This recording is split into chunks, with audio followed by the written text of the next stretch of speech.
population shifts revealed by the 2020 Census herald changes to come in U.S. politics as the country becomes more diverse, experts say. The number of Americans who identified as white has fallen below 60% for the first time, and population growth is being driven by ethnic minorities. Results of the once-in-a-decade count will be used to draw voting districts ahead of next year's midterm elections. The data, collected amid the COVID-19 pandemic, could fray political nerves.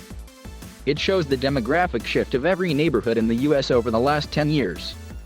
It includes racial and ethnic data as well as the voting-aged population of each location.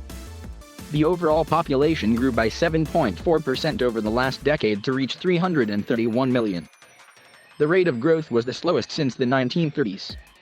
Just over half of the total growth was a result of the increase in the U.S. Hispanic population, which reached 62.1 million, or 18.7% of the total in 2020, compared to 16.4% in 2010 and 12.6% in 2000.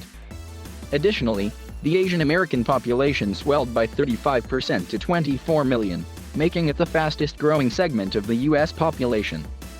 The Black population grew by 5.6%, though essentially held steady at 12.1% as a share of the overall U.S. demographic. The changes could usher in a new kind of identity, say academics.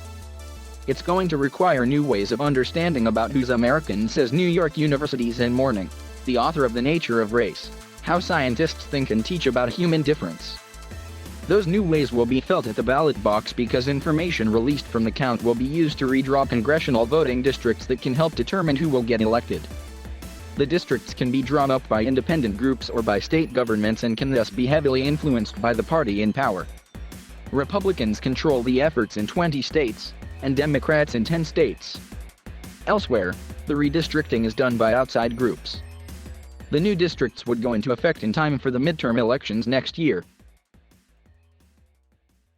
Some on the left fear the demographic shift could spur some conservatives to carve up constituencies to preserve political power. Members of racial and ethnic groups are more likely to vote for Democrats.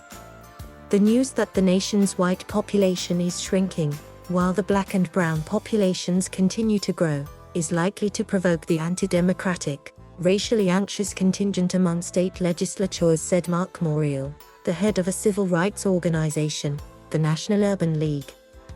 However, Charles Bullock, a political science professor at University of Georgia in Athens, and the author of Redistricting, the Most Political Activity in America, said the shift will make it more difficult for Republicans to draw districts they can win in the next decade.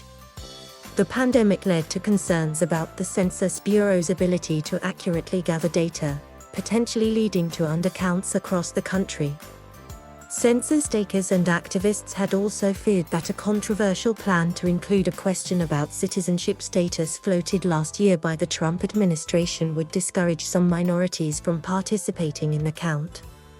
Ronald Jarmin, the Census Bureau Deputy Director, acknowledged that the agency was late in collecting the data and did not get all the questions answered, but he was confident in the integrity of their work. However, some activists are already planning to file lawsuits to challenge the accuracy of the data and redistricting maps based on them. Kimball Brace, a consultant in Manassas, Virginia, who works with state and local governments on election issues, said, "We're in an age where there's a lot more suspicion about all sorts of stuff, and data is one of them."